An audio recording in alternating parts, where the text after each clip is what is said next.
So Leute, ich kann es nicht glauben, aber wir geben dem Ganzen eine zweite Chance. Anscheinend habe ich sogar falsch gegessen. Ich war ja so brutal, wie ich mir den ganzen Käse in den Mund genommen, aber anscheinend schneidet man den in kleine Stücke und isst den entweder auf Brot oder man genießt den Käse in kleinen Häppchen. Was viele auch meinten, ist, dass ich den Käse viel zu kurz eingelegt habe. Der soll anscheinend mindestens 24 Stunden einlegen.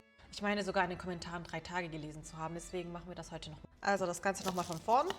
Wie gesagt, das Dressing hat mir geschmeckt. Und viele haben halt gemeint, dass der Käse auch nicht mehr stinkt, wenn man ihn lang genug einlegt. Ich habe so das Gefühl, dass er mir sogar gut schmecken könnte. 4 Esslöffel Essig, 2 Esslöffel Wasser, Salz, Pfeffer, 2 Esslöffel Öl. Ich habe seit dem Video diesen Käse nicht mehr angerührt. Der war sogar zeitlang draußen auf dem Balkon für eine Nacht. Oh! So.